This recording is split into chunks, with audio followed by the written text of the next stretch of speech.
এই দাঁড়ান তো, এত সকালে আমার আপনি কই নিয়ে যাইতেছেন? চুপ করো তো, কোথায় যাইতেছি গেলে বুঝতে পারবো। আসো। আসসালামু আলাইকুম মরদ সাহেব। ওয়ালাইকুম সালাম। কেমন আছো ওসমান? আছি আলহামদুলিল্লাহ ভালো। এই তো বেড়ে আছি, বসো। ও মা, এখানে বাচ্চারা আরবি পড়া শিখতেছে না? ওদের সাথে বসে তুমি আরবি পড়া শিখবা, শিখুন। কারণ তুমি সূরা কিরাত না ওদের নিয়ম কানুন কিচ্ছু জানো না। এখন অসম্ভব, এই বয়সে আমি বাচ্চাদের সাথে বসে আরবি পড়া শিখতে পারবো না।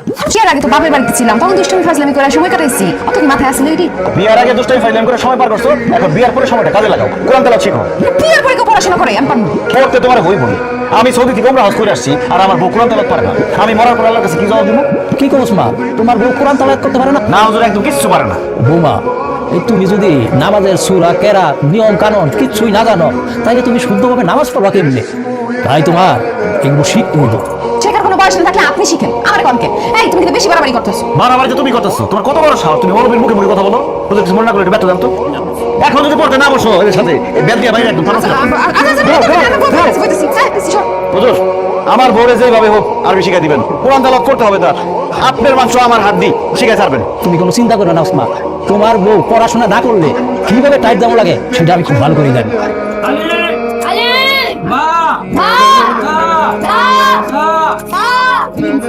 কি হয়েছে বৌমা? সে তখন থেকে কান্তাছো। আমার কান্দুম না তো কি করু? আপনার কোলা কি করতে জানেন?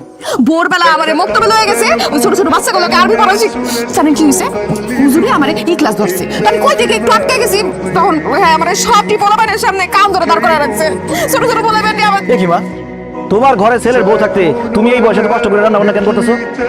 তোমার সব কষ্ট করতে হবে না। বকুল, তুমি রান্না করো। আমি রান্না করবো? অবশ্যই তুমি রান্না করবা। তুমি যদি রান্না না করো তো বিয়ার পরে কি এবার তুমি ফ্যাশন শো করতে আসছো? মানে আমি কিভাবে রান্না করবো? আমি রান্না করতে পারি না। রান্না করতে পারো না মানে?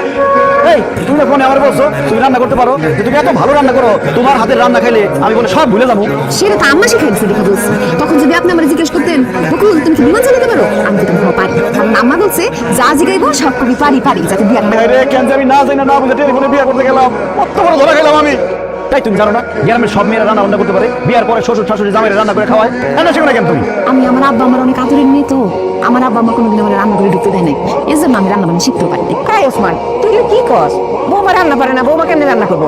আমি রান্না করতেছি, তুই তা তো। না মা, তুমি রান্না করতে পারবে না। ও যেমন রান্না করতে পারে তেমনই রান্না করবো, নিজে রান্না করে নিজে খাইবো। রান্না না পারে সে কেন বলছে যে সে রান্না পারি, এই জন্য তার শাস্তি। রান্না বান্না করতে পারবো না, আমি রান্না বান্না করলে আমার হাতটা কালো হয়ে যায়। এখন মনে খুব ফর্সা যে সে কালা হয়ে যাবো গা। শোনো, তোমার বিয়ে হয়ে গেছে, তুমি আমার বউ। আমার বউ কালা হলেও যা, সাদা হলেও তা। সাদা কালার মধ্যে আমার কোনো ভেদাভেদ নেই। তা তোমার রান্না করতে হবে, রান্না করা লাগবে না। তোর মা যতদিন বাইসে আছে সেই রান্না করবে, কোনো সমস্যা নেই। আমরা দেখো আমার বউরে আমি বুঝাইতেছি, এর মধ্যে তোমরা আইসো না। তোমরা যাও তো, ভিতরে যাও। কে যে ছেলের ব্যাপারে না জানা টেলিফোনে বিয়ে করতে গেছিলাম, আমার জন্মে শিক্ষা হয়ে গেছে। জীবনে টেলিফোনে বিয়ে করবো না।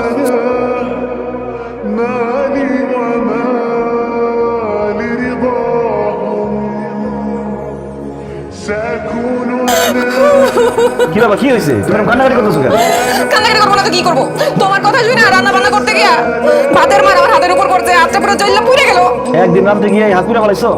এবার শোনো বকুল, একজন নারীদের তার সংসারের উন্নতির জন্য জোরে করে কয়লা।